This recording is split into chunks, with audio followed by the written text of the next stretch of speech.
Well, for more on this, France 24's international affairs editor Philip Turle joins me on set. Hi, Philip. Really quite shocking images we're seeing coming out of the United States, and this also reflects a much deeper conflict then between officials in California and the Trump administration.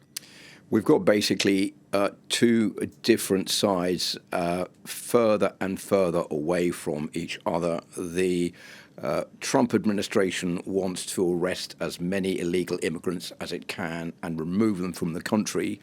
And the authorities in Los Angeles and elsewhere in California are refusing to give in to that and are criticizing what the Trump administration is doing. All of this basically boils down to one thing, Aaron, and that is that Los Angeles is a sanctuary town. It's been declared a sanctuary town by the federal authorities there, who say that they cannot use local resources to investigate migrants as to what their status is, and that will also mean that information about their refugee status is not handed on to the police, who cannot arrest someone for being an illegal immigrant. That has seriously annoyed the Trump administration, which has tried to limit federal funding for Los Angeles and for California. That has been shot down by the law courts.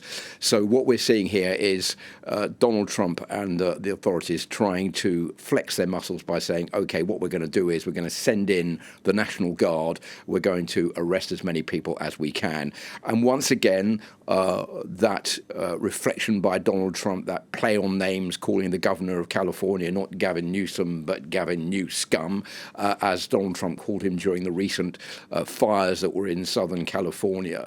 So you can see that the knives are out between the Trump administration on one side and the authorities in California on the other. Philip, tell us more then about this mobilization of the National Guard. A lot of people on social media have been describing it as essentially federalizing the National Guard. How atypical then is this? Well, it's quite extraordinary for the President of the United States to call out the National Guard and call them into action. One of the last times this has happened was in 1992 after the verdict in the Rodney King trial, where Rodney King was beaten by 4 white policemen, and that was filmed by a man from his balcony. It was shown on television. It led to, after the acquittal of the 4 white policemen, to some of the worst ever rioting in Los Angeles, and it was the president of the time, George Bush Senior, who called out the National Guard to come in to try to quell the violence. But it's quite extraordinary that it would actually come an order from the White House to do that. Normally it's the authorities, the local authorities, the governor, who would call out the National Guard in their districts, in their state, to deal with unrest.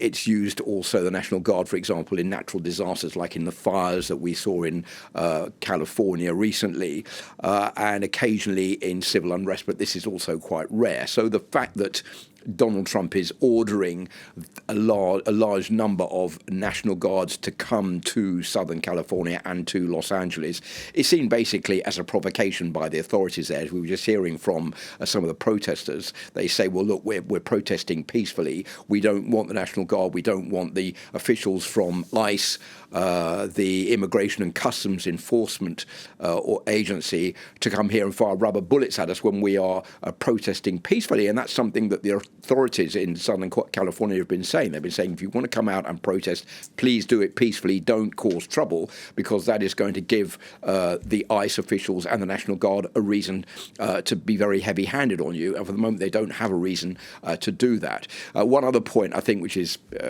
important to bring up here, is that there have been certain areas that have been pinpointed around Los Angeles, particularly known for areas where there could be large numbers of illegal immigrants. One, for example, was in the district of Paramount, a suburb in the northern part of Los Angeles, where there is a Home Depot do-it-yourself center, and many immigrants are known to gather there to look for work for the day, and customs officials have been known to go there to try to arrest as many. And of course, when they see people running away, they'll know that that's someone they could also arrest.